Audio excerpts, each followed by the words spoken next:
All right, I think, guys, just so you know, I think it's live. Hello, everybody on LinkedIn Live.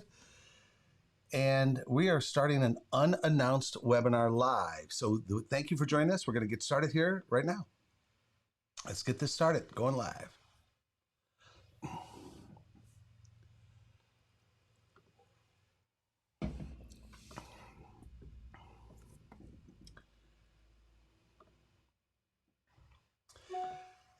Hello, everybody.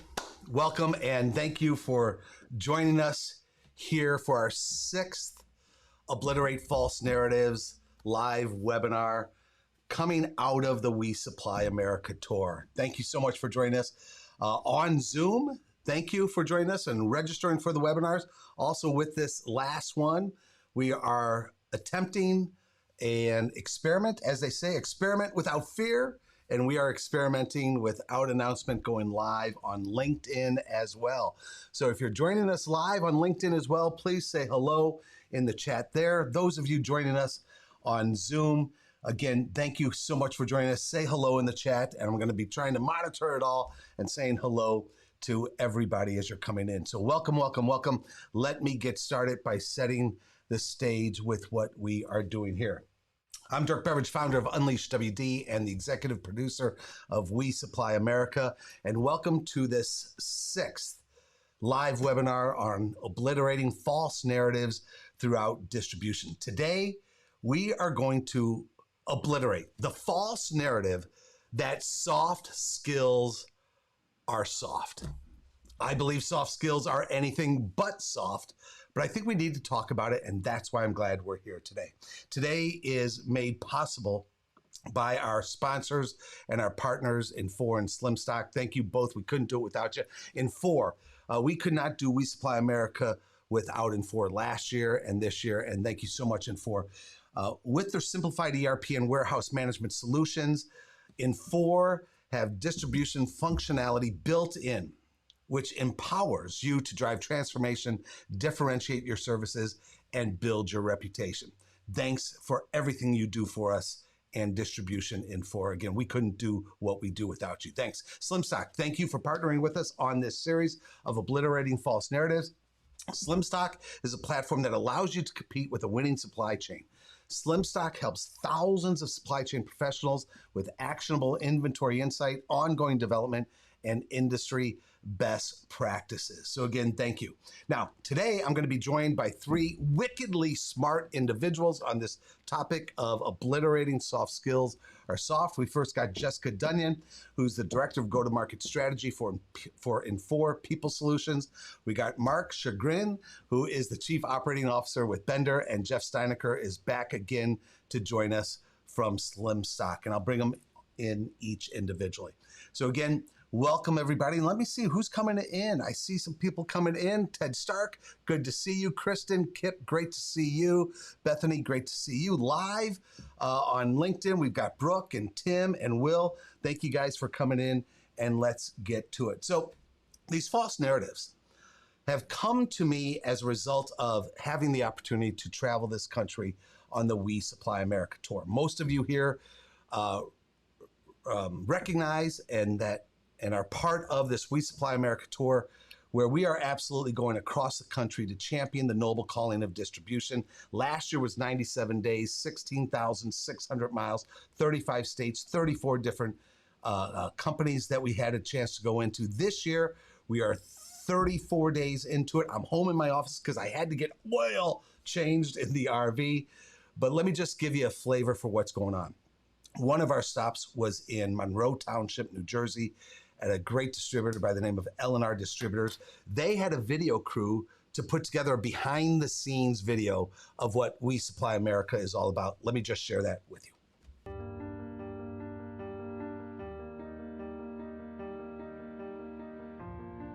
We Supply America, we are out championing the noble calling of distribution. And think about those words, the noble calling of distribution. You know, we don't have in our society what we have without distributors. Everything we have in our home has passed through the docks and the trucks of a distributor.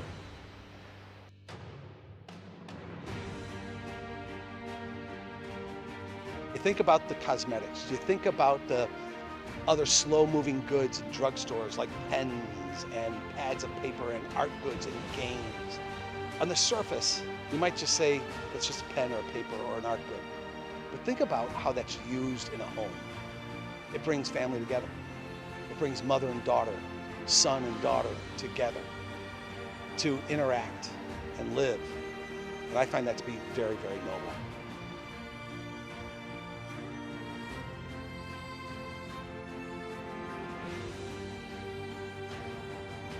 So that's just a little example of what's going on. And by me having the opportunity to get into these distribution businesses, I have the opportunity to identify some of these false narratives, such as the false narrative that we need to obliterate. Now, what is a false narrative? A false narrative is a mental model that is holding us back. You know, I use the example for the last 5 months. I'll use it again. A false narrative, a mental model that holds us back is something like, you know, back in the Middle Ages, it was truth that the world was flat. And instead, it wasn't flat. We know that. It was a false narrative that we came to accept. Now, why do we accept false narratives? Some researchers down at Vanderbilt University several years ago, they identified what they call the illusory truth effect. And the illusory truth effect says that if you hear something enough, even if you know that it's false, your mind will tell you that it's true.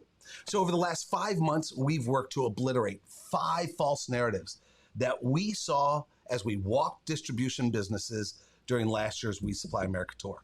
The false narrative that distribution isn't sexy. The false narrative that technology is too costly, too hard. The false narrative that people are our greatest assets. The false narrative that middlemen don't add value. And the middleman that says a job is just a job. Today, again, we're going to obliterate the false narrative that soft skills are soft. So, again, as I travel these businesses, I get to see the insides of the businesses. I get to see the people of the businesses. I get to see them interacting with each other. I get to see them doing the work and collaborating with each other. I get to see them in the place that they do the work together as they do the work of distribution. And as I look at these people, that's when it came to me last year. I said, my gosh, what separates these distribution businesses, these noble businesses, from others? And I came to the conclusion that it's not the hard skills. I came to the conclusion that it's the culture in these businesses. Now, I know it's simplistic, but one simplistic definition, I know there's more to it than this, but we don't have the time, but one simplistic definition to me of culture is it's the beliefs and the behaviors that we in this business hold dear. The beliefs and the behaviors that we bring to work every single day. And that's what separates these businesses. That leads me to the conversation of hard skills versus soft skills. You know, hard skills are the technical and concrete specifics of a job. A cook needs to know how to cook. That's a hard skill. A coder needs to know how to code. That's a hard skill. And we absolutely need those hard skills. However, we also need, very importantly, the soft skills, these behaviors, the personalities, the traits, the work habits that we bring to work every single day. And we talk often about the hard skills of the job, and I don't think we talk enough about the soft skills of the job. As I came back, I found some research that supports this. LinkedIn Talent Solutions, for example, what they have found is that 91% of talent professionals believe that it's soft skills that are going to be able to transform your workplace and not necessarily the hard skills. Think about that. We all understand change and transformation, innovation is needed. What they are finding is that 91% of these talent professionals believe it's the soft skills that's going to allow you to do that.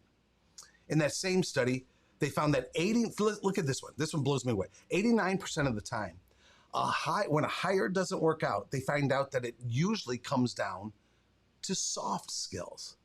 Not because they didn't have the competency to do the job. It's because of the soft skills: communication, creativity, critical thinking, flexibility, collaboration, teamwork, leadership skills, adaptability, problem solving. We could go on and on and on. So let's talk about obliterating this false narrative that soft skills are soft, because I think they are anything but soft. And in order to do that, let's have our first of 3 conversations that I'm going to have today.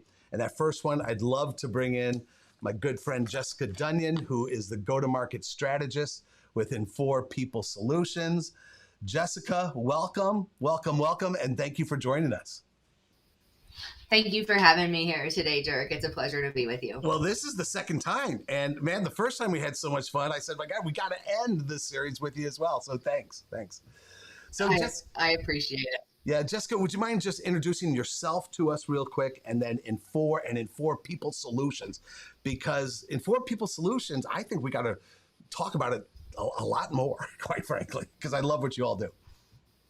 You bet. You already mentioned Cloud Suite Distribution and Infor when you opened up the webinar today. And I'm part of that team on the Infor People Solution side. And what we do is we have an enterprise solution for people. So for end-to-end distributors, they could use their distribution ERP from Infor and Infor People Solutions as well, which is comprised of global HR, payroll, talent acquisition, and talent management, and then that time and attendance and scheduling, which is a huge component of, managing your workforce. I'd say it's absolutely critical to managing our workforce. So yeah, thanks so much, Jessica.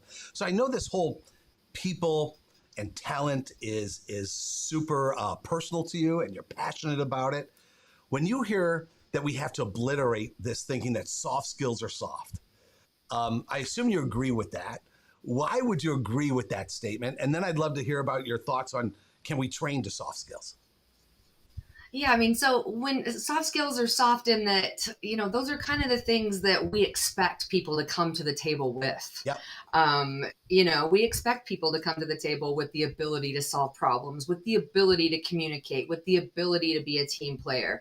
That statistic that you said about 89% of hires not working out, that goes back to getting a hire right in the first place, right? You got to hire the right person for the job.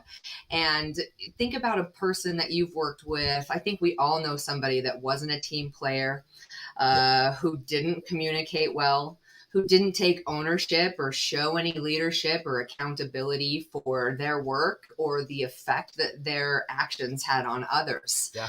And, that can be directly related to culture. So when you think about all of those things, and we like to think about them individually and put them into buckets and silos, but they're all interrelated and completely kind of interdependent upon one another. Yeah, without question. I agree. Now, there's this saying, for years, I've been in training programs that say, as you said, let's hire for the soft skills, because we can train to the hard skills. But soft skills can't be trained. I'm starting to rethink that myself personally, but I'd love your thoughts on that. Can soft skills be learned, honed, or are we simply just born with them? I think they absolutely can be learned. And let me talk about some leadership as a soft skill. Yeah. You're a leader. I'm a leader. I like to think of everybody in the organization as a leader because we all have the opportunity to influence others inside of our positions. Yeah. And so, when there's not intention put behind a leadership skill, and that could be anything. Leadership I intentionally broad. It could be better listening. It could be better communication. It could be emotional intelligence, which is also really broad. Critical. But when we don't intentionally put focus on some of those skills, when I say I'm a natural born leader, I don't have to practice. I don't have to, exercise. Great point. Yes. That, then we're not learning anything. And you said it at the beginning, even right before we went live, if I can be candid, is I'm nervous. I'm always so nervous. Why am I nervous when we start these? Yeah. I feel the same way. And I think about somebody like Tiger Woods or Kobe Bryant. I bet they're nervous when they step on the court. If you're not nervous, then I don't think you care. Yeah. And so I think that, employers and give employees opportunities to develop those skills that are not just relevant to their work there in the workplace, but that make them better people. Interesting. inside of the workplace, outside of the workplace. When we're better people at work, we're better people at home. And when we're better people at home, we're better people at work, and vice versa. And so I think employers have an obligation to, I call employees like children, to raise their employees like they would their children, and put as much love and sunshine into them the way that they would tend to a garden. Wow, that's something. And I know I'm going to talk about that with Mark coming up here in a bit too. But I think it's so counterintuitive to the way we led and the way we trained in the past. And I do believe we're moving towards this direction that you suggested. On August 4th, Jessica, we're going to produce or publish some new, I think it's going to be groundbreaking research. And what we found is that over 90% of us believe that humanity is going to play a larger role in leadership going forward. And I put what you just said, right? Helping an individual grow both professionally and personally. I place that under the humanity side of the conversation and all that. When you hear that thinking, what goes through your mind? What I think to myself is how we all have an obligation as an employee or as leaders to rise up and identify opportunities inside of our own organizations where we can do better.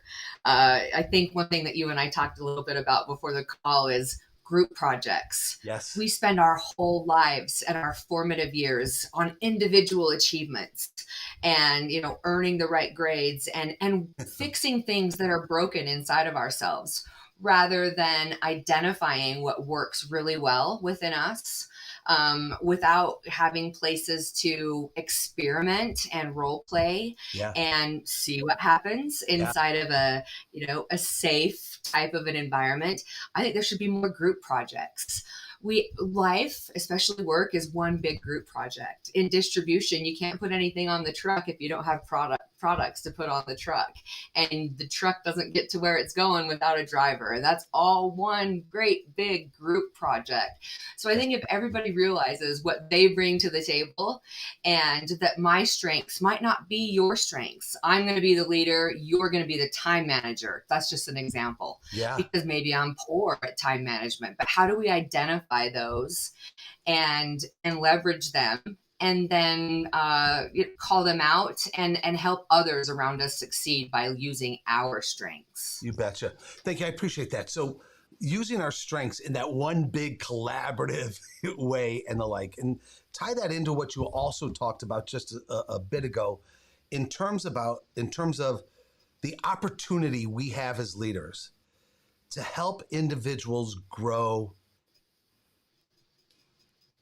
not just for the job, but to grow personally as well, to become better people. And I know I'm going to talk to Mark about this too, so I'm really interested in your perception there. Why is it so important for businesses to go beyond their tradition of okay, you're in bookkeeping. I'm gonna invest in you to grow as a great bookkeeper. I'm gonna train you on all those hard skills of bookkeeping, if you will. But what I'm hearing you say is that going forward, we've got to go beyond that and focus on them as a person and some of these soft skills we've been talking about to help them be able to collaborate, to communicate, to be flexible and adaptable, creative thinking, problem solve, whatever those are. I hear you saying it's becoming critically more important to focus on those types of soft skills as well. Is that fair? That is fair. You mentioned it with your research that you said is coming out, and that humanity layer. Let's call it Maslow's hierarchy. We all want to feel like what we're doing matters, right? So after we've got our basic needs met, food, shelter, safety, we want to feel like whatever it is that we're doing matters. We're all better people and we're more productive when we get to make a difference and do what it is that we do best every single day. And there's not a single job that doesn't matter on this planet. And so when we treat jobs like commodities, Yeah. Yep. then if we make that mistake and treat people like commodities as well, which happens, then people don't feel important. And we know we've talked about the industrial revolution, the technology revolution. We really are moving into this, I'll call it, I don't want to use the term woke, let's call it something else, but where people are really much more aligned with emotional intelligence and the needs of people and what really fulfills us. Why do we get out of bed in the morning? And what's my North Star? Boy, I love that. I think you and I are going to brand something here. So there was the Industrial Revolution, the technology revolution. Let's call it the humanity revolution, right? And so much better. Yeah, and again, that's going to tie into. Can I riff real quick with you on this, because you hit on something in this research that's going to come out on August 4th. We talk about this evolution of leadership, and that leadership, I think, has gone through 4 phases.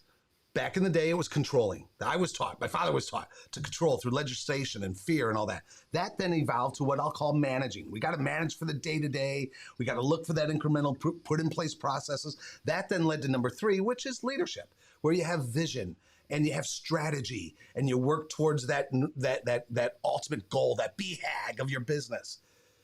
But I believe, and it ties to the soft skills, I believe, coming out of We Supply America, all these visits I've been made, there's a 4th level of leadership. And that's what I'm calling the noble calling of leadership. And I believe a key tenet of that ties into what you're saying. I believe a key tenet of that is we in business and in leadership have a unique opportunity to help individuals fulfill their potential. And that's not just the hard skills, right? That's how do we help them unleash that spirit within them, become better people. Mark is going to talk to us about that, I know. But to fulfill that potential they have. And I think soft skills tie into that a lot. And so the humanity revolution, what do you think? I think you're spot on. I love it. The humanity revolution. And the best way to obliterate this false narrative is to just, you said it right at the beginning, just think about a time where somebody on your team didn't work out because of soft skills. Yeah. We often, that's where we get hiring wrong more often than anywhere else, because we can teach hard skills. Those are, if they're coachable, we can teach those. Without question. And Jessica, I know we're up against clock for you. And I'm really curious, in 4 People Solutions, helping us on the soft skill side of things, how can you guys help us there? Absolutely. So it's an identification of those skills. Yes. A lot of people don't even understand which skills they possess or their acumen in those skills. They might rank themselves higher in other skills. And so our applications give you some tools that give you ways to provide visibility into that, so you can see where you need to grow, can give you opportunities to see where you would need to flex and grow to step into a different position inside of an organization. So if you're looking for that promotion, what is it that I have, or what is it that Dave has that I don't have?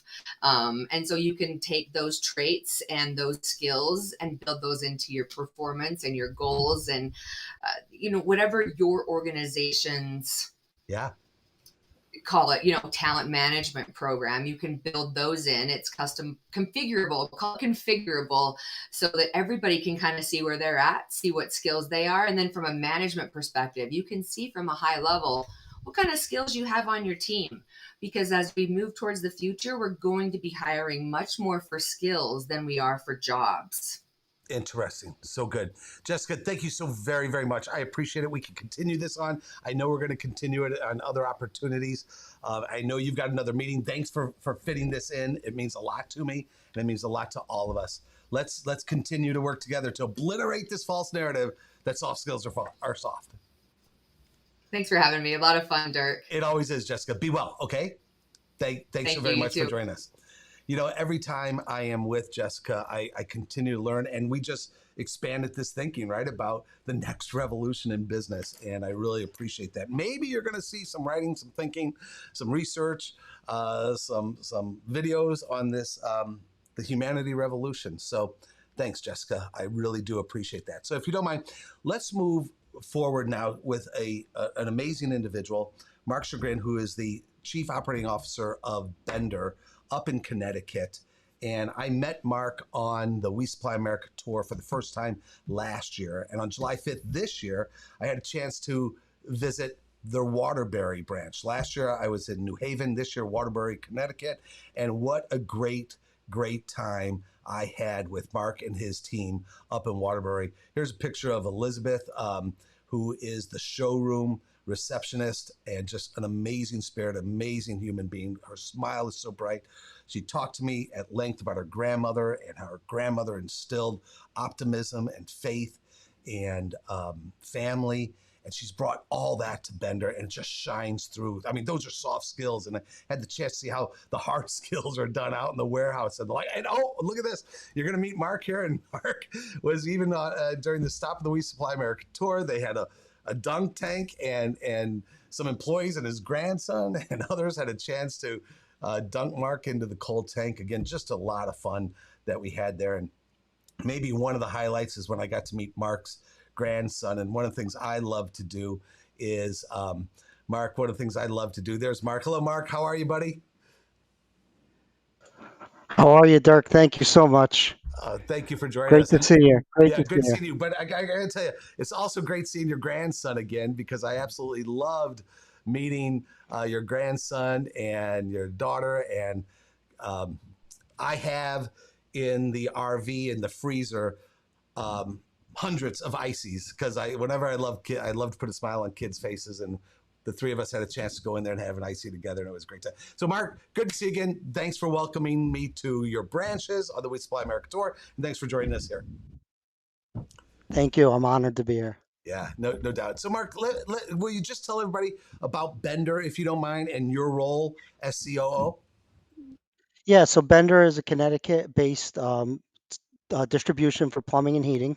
We have retail showrooms for homeowners and bath decorative, kitchen, tile, and lighting. And my role here as COO is I have a couple different hats. The first one is culture, though, because we recognize how important it is. In addition to that, I own the HR hat, process improvement. I'm very fortunate that I have a strong team of branch managers that take care of a lot of the day-to-day tasks, so I can really focus on the culture at this point where we are right now. Well, I tell you what, when you give those kudos out to the branch managers, I got to tell you, some of the conversation I had with Dan in Waterbury changed my perspective, man. You got a great leader there, and a great team throughout the entire organization. So kudos, man. So, Thank you. Mark, you have offline. You and I have talked a lot. You have impacted my thinking tremendously over the last 12 months since we met, and I look at what you're doing with the culture at Bender, and I think the word that I will use is I'm inspired. I'm inspired by what you're doing, your commitment to your people, your commitment to culture. Truly is a case study that we can all learn from. And so, can you just give everybody an overview, if you don't mind, about this cultural transformation journey that you've been on for 5 and 6 years, and you'll be on for another 5 and 6 years and beyond? Yeah, so Max Bender, the son, took over as CEO about 3 years ago, but we knew a few years before that he was going to be taking over. And him and I had conversations about, how do we differentiate ourselves? What differentiates us? And we both agreed it was our people. We said, how are we going to make a difference in their life? And one of the things that early on, that through talking with others and then coming up with a strategy that we decided we were going to do is try to limit the amount of processes that we need to manage every Ah, day, wow. and create these skills and tools for these skills so that people can become better versions of themselves outside of work. And there's a great example that you heard with a branch manager having more patience as a father, Yeah, and then organically he brings that to work and his team is seeing him have more patience. So I think it was a stretch at one point, but yeah. now we're seeing great impact. Why do you say it was a stretch? Because it wasn't easy, right? And it was counterintuitive. It was against everything that had happened in the past. But Well, I think to what Jessica talked about, right? We're all leaders, right? And everything she said was so spot on about what we have to do as leaders. And I think the only thing I would add to what she said is is that as leaders, and we are all leaders, in order for soft skills to grow, we have to be vulnerable and we have to be storytellers. Yes. And then when we do that, then people see that these soft skills are super important and they want to join in and they know it's okay and it's a safe zone.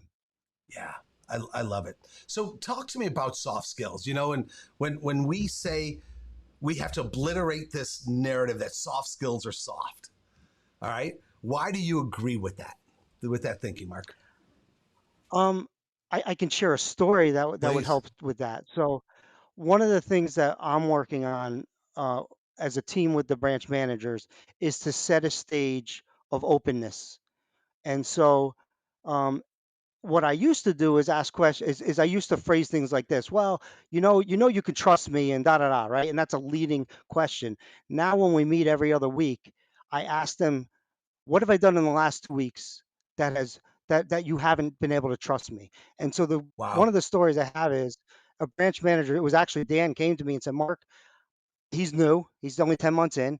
We're in a weekly meeting, and he says to me, I didn't know you had built this process, but when I had an idea that went against this process, I couldn't trust that you were listening because you were so passionate on supporting your idea." Huh.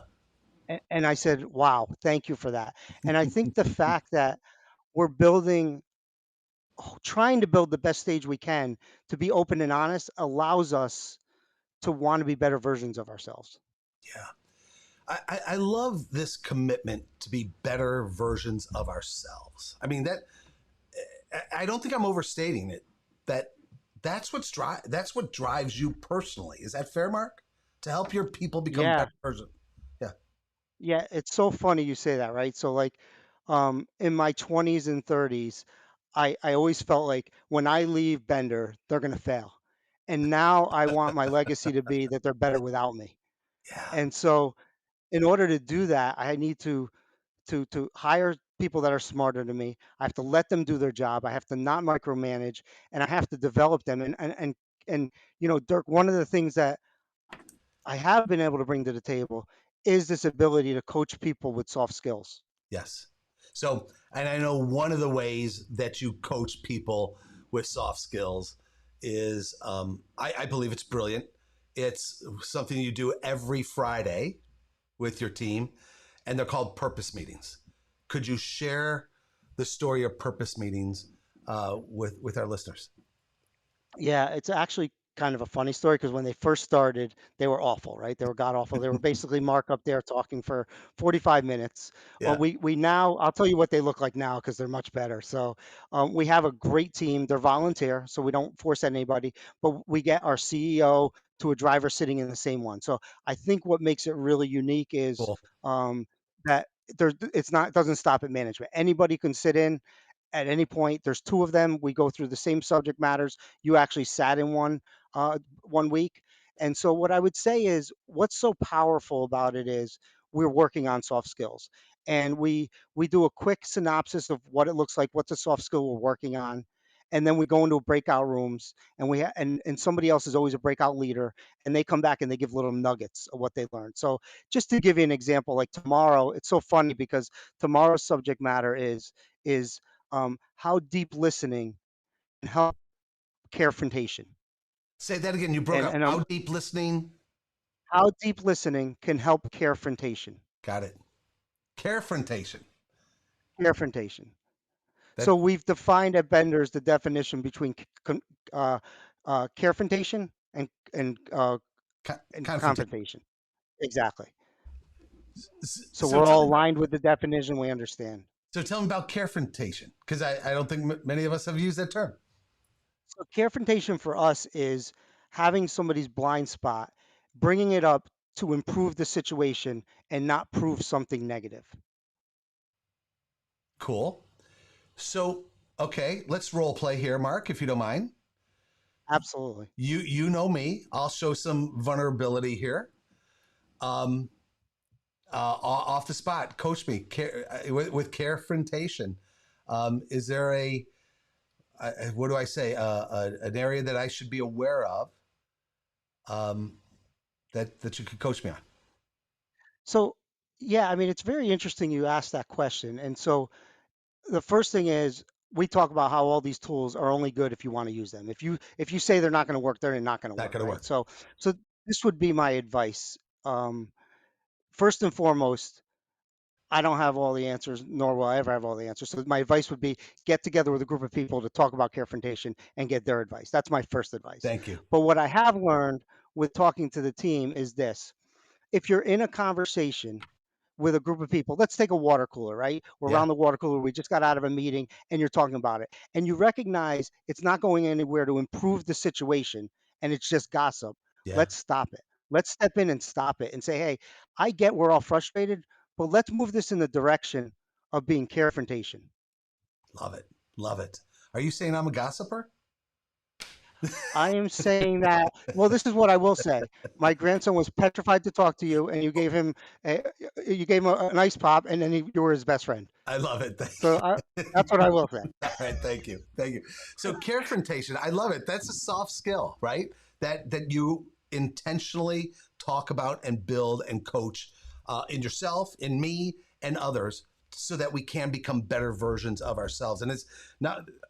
I think it's the soft skills. Here's a real time thought, Mark. Is it the soft skills that allow us to become better versions of ourselves? I believe so, yeah. I've I never mean, I thought of it think the that way. hard skills also help, right? Yeah. But I think the soft skills help you be a better um, teacher, a better student. So I think absolutely they overlap each other. Yeah, I think there's alignment there. Dirk, I do want to say this though. This is what's so great about the purpose meetings. Yeah. The team. So I'm very fast paced. So I went through subject matters and then we go to another subject matter. The team came back to me and said, listen, we need more time on these subject matters. We are now spending 10 to 12 weeks on every subject matter. And the difference is unbelievable. The connections are fabulous. What it might be self-evident, but number one, the fact that the team said slow down, let's dive deeper, says a lot, right? But what were they really saying to you in that when they said slow down, let's go deeper? What were they really saying to you, Mark? That they loved subject matters, but we were all over the place and we weren't getting the traction we really wanted from it. Yeah, beautiful. I love it. So I was just with you all on July 5th in Waterbury, and we had a great We Supply America tour stop. Thanks for that. And I think you and Leanne had a great idea and said, you know what, we're only at one branch, but there's other branches and other people that we'd like to. So we had two Zoom meetings while we were there, right? And I thought it was really cool. And can you share with us, at one time, there's people in the room in Waterbury and then up on the screen, and I was curious about this culture at Bender, and I asked, what does this culture mean to you? How's it impacted you? And I believe the gentleman's name was Lou. And Lou was the first one to speak up. Could you share that story? Because I do think it ties into this topic of soft skills are not soft. Yeah, so and this is very emotional for me in a good way, right? Because everything we were setting out to do, and I didn't expect Lou to do this. Like, so Lou is pretty reserved, and here you are, and you said, "Hey, tell me how these purpose meetings have impacted you." And Lou raised his hand and he said, "I have a story." And he said, "I'm a better father." And that's how he led. And at that moment, I saw your jaw drop, and I was in tears. Right, I was That, literally holding back my tears because that meant a lot. And he went on to tell the story about how they're at an event, they're at a picnic, and his son is not social and he's not willing to leave him. And Lou's getting frustrated and he just wants to say to his son, "Go play with the other kids." And he quickly thought about where he was, used our tools, and said, I need to have more patience. It's okay that he doesn't want to do that now. And the long story short is he sat down and he said to his son, Jax, this is okay. If you feel comfortable, you could start going out there, da da da. And by the end of the day, he was definitely more social. And Louis was just so proud that it didn't get into an argument and they didn't ruin both of their days at this nice outdoor event.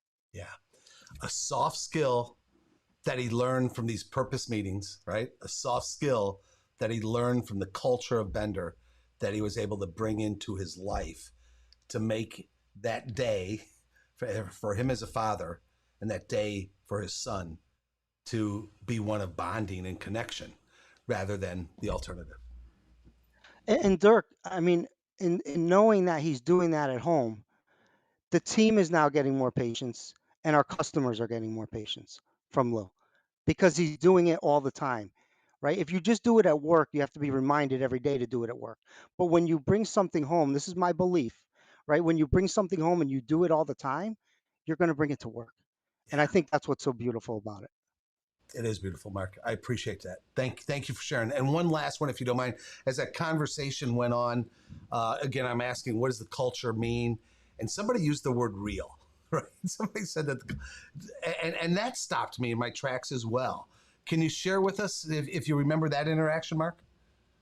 Yeah. So you would, if I remember correctly, you would ask, like, what's the one word Yeah, of the Bender culture? yeah, And a lot of people came up with real, right? And then we started as a group, and you let it started to say, well, let's unpack real. And we came up with that it's relationships, empathy, autonomy, and love. And I think that is perfect. and relationships, I'd say, is the ability to develop a relationship is a soft skill, right? Empathy Absolutely. is a soft skill. Um, Autonomy, right, is a soft skill.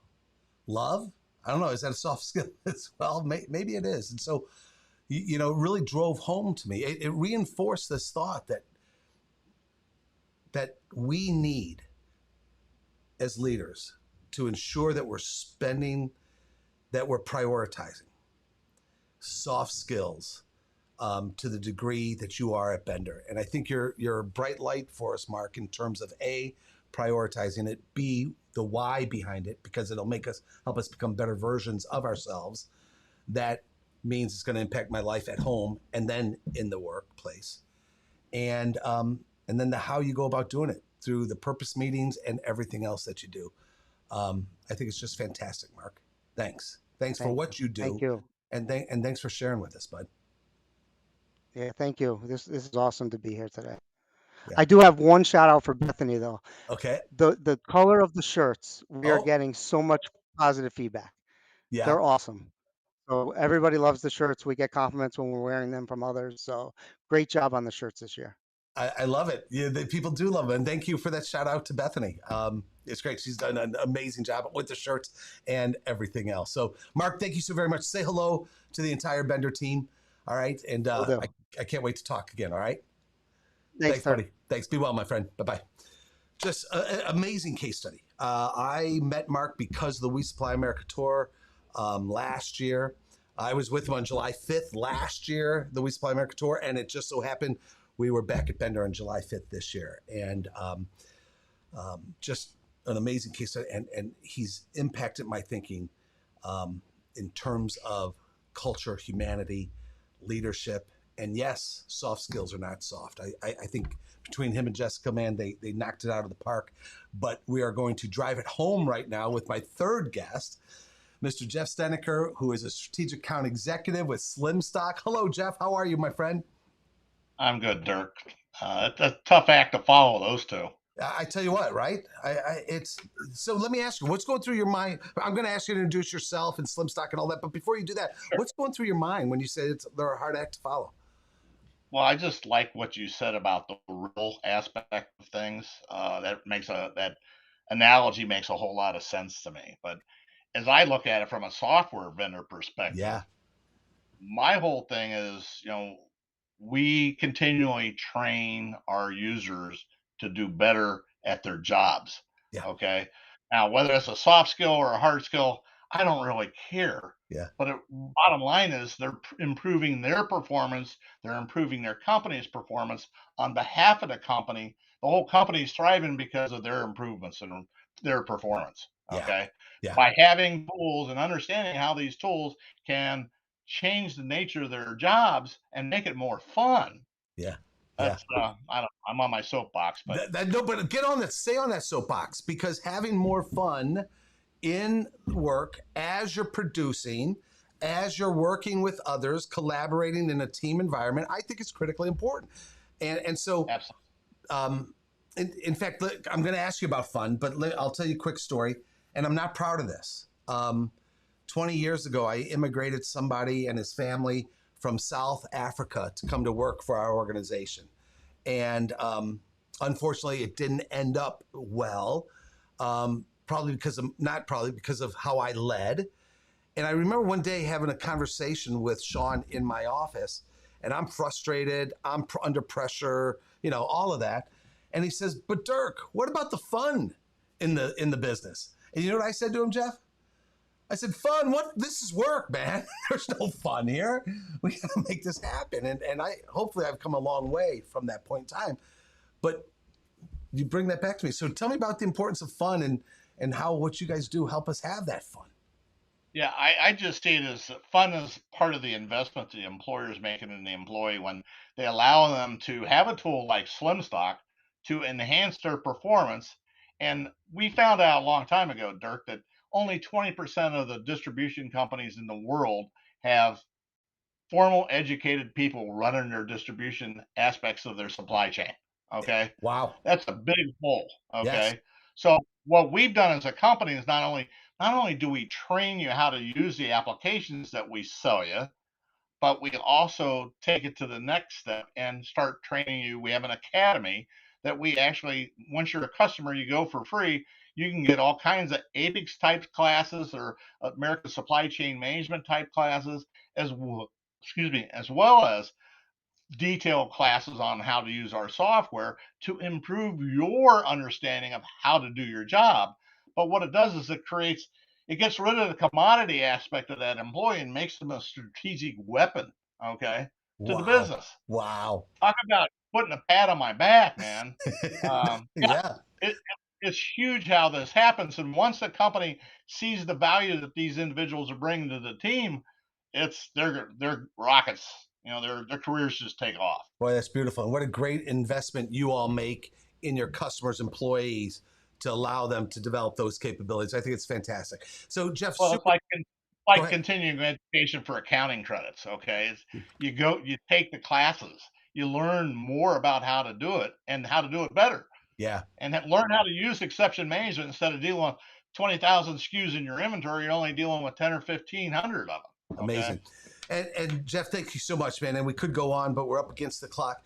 I jumped to the conversation without asking you about what SlimStock is, if you will, and then how we can get a hold of you. Can you just Yeah, appreciate that. Yeah. We're a supplemental product to ERP systems that we actually optimize the inventory and the purchasing of that inventory, whereas most of the ERP systems don't care about demand planning and forecasting. Yeah, Okay. yeah, So through demand planning and forecasting principles, we're going to help you define what you need to be buying, when you need to buying it, and where it needs to be reside. Okay. you And bet. optimizing that whole aspect of your supply chain. Fantastic. Jeff, thank you so very much. Thanks for joining us. And I will just make a point also. I noticed that you are making emphasis with your left hand Yeah. because Well, the right yeah, one's kind of in bad shape. yeah, you just went through Oh, some significant surgery on that. And I know it's not easy for you to be here, and I appreciate it, bud. well, my pleasure, Dirk. All right. Be well, my friend. We'll talk, okay? Have fun. Yeah, thanks so much, man. Be well, be well. So there you go, you guys. I really appreciate what Jessica, what Mark, and what Jeff had to share to help this initial thought that I had as I walked these distribution businesses, and I met with hundreds and hundreds and hundreds of individuals, from the warehouse floor to the C-suite to the drivers to the administration to marketing to sales, inside sales, customer support, quoting, and wherever. And it just dawned on me that the real differentiator in our businesses is the soft skills. It is, I believe, the soft skills. And I think there's an opportunity for us to focus on these soft skills. And let's, from today on, right, obliterate this false narrative that soft skills are soft. They are anything but. They're absolutely what drives our businesses and our peoples forward. And how both Jessica and Mark talked about leaders taking the lead in helping our employees become better versions of themselves by focusing on the soft skills, I think is absolutely a fantastic North Star for all of us to lean towards. So thank you all for that. So I did mention on August 4th, you guys, I am so excited for August 4th. because we have been putting, and we still are putting, a lot of thinking, a lot of work into what I believe is going to be groundbreaking research on the need to reimagine leadership throughout distribution. We're launching on August 4th a new research platform, a new research publication called The Future of Distribution. It's going to be a tri-annual, 3 times a year. We're going to publish this research-based publication, Future of Distribution. And this first one on August 4th is all about reimagining leadership. So keep watching for us, and you'll be able to download and join webinars on all this for free. And I really believe it's going to be groundbreaking. Let me just share with you some of the high-level research that we're going to bring to you and expand upon it. 3 things. I think I got 3 lined up. So number 1 is that this research shows that 77% of us believe that the very nature of leadership is changing as a result of COVID and other disruptive forces. And we're going to dive into that in depth. And I think one aspect of that is what we talked about today, right? The move towards soft skills as we lead going forward. Another, I think, important data point that came out of this research that we're going to publish on August 4th is that 83% of us believe that how we lead our organization coming out of the pandemic must be different than how we led going in. What it's saying is we cannot be the same leader on this side of the pandemic as we were coming into the pandemic. We've researched it. We've looked at it. We're going to have case studies, stories, tangible, usable, actionable ideas for you on that. And then the third one that I'll share with you is this. I alluded to it.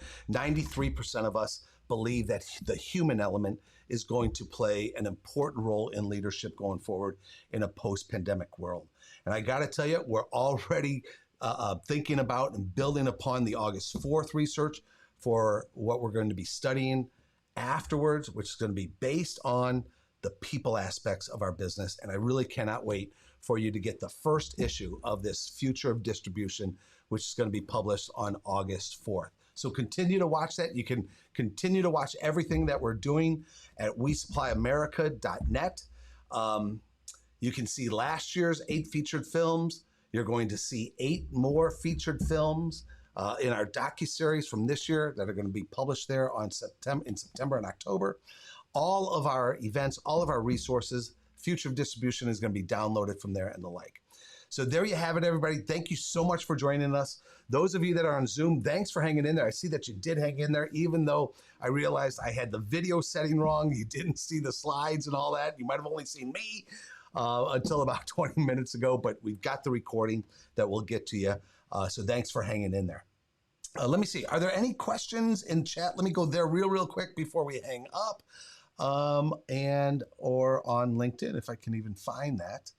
I tell you what, I shouldn't have done that because I don't know how to. Oh, there we go.